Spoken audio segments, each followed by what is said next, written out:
Hey Abe, it is March 4th, 2015, and I'm going to finish my top 10 dystopian young adult novel list. The Maze Runner by James Dashner. I read these books so fast. I borrowed the first one from a friend, and I read it basically within 24 hours and didn't do anything else within those 24 hours, and then I got the next one as soon as I possibly could, and I read all three of them in like a week. As with any dystopian trilogy, the first one is the best, but all three of them are pretty good. They just made a movie out of it. I haven't seen the movie. It's about a boy who shows up in this compound that is only other boys. They're trapped inside a maze. And then a girl shows up the same way that he did, with a note saying she's the last one.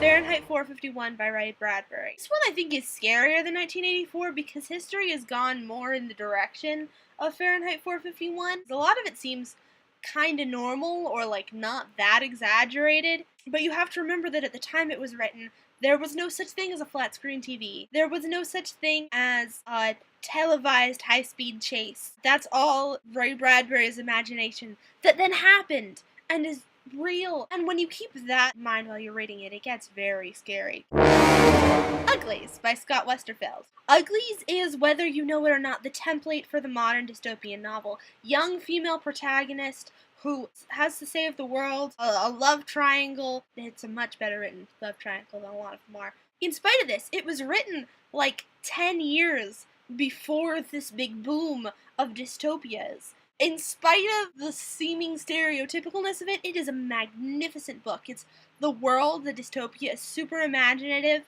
and it makes a compelling argument as to why the dystopia was created and why it might actually, in the long term, be a better solution than what the revolutionaries are planning. And that sort of gray area is not something that you often see in dystopias. So I find that really cool. The Maids Tale by Margaret Atwood. This is one of the most mind-bogglingly amazing books I have read in my life. It's definitely not really YA. I wouldn't suggest anybody under the age of 15 read this book because of, like, childbirth. Yeah, it's disturbing. The idea of the world is that super conservative Christian ideology has taken over America. And at the same time, there's a huge fertility crisis. The practice of having handmaids, like in the Bible, how Sarah offered her handmaid to Abraham to conceive a child by proxy. There are a whole bunch of women who are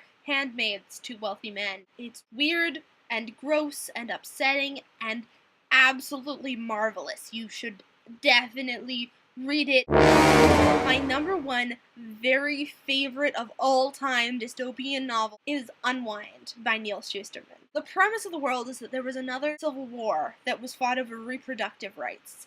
And this bizarre and disgusting conclusion was reached that all children are safe and sacred between the ages of conception and 13. And between the ages of 13 and 18, if the parent does not want them, they can be unwound. What that is that every single part of their body is taken apart and given to other people who need transplants, with the idea that no part of them actually dies. This creates a huge number of problems, not the least of which is that our ne'er-do-well teenage heroes are going to be killed. But also things like what happens if you have a big chunk of somebody else's brain in your brain, and that medical science has been stymied because why cure a disease when you can just stick in a new liver? It sounds overly simplistic, doesn't it? Just like, nobody would actually do that. That's not a good compromise. As it turns out later, that's the point. That there is way more to it than they tell you at the beginning. Oh, and it is mind-blowing.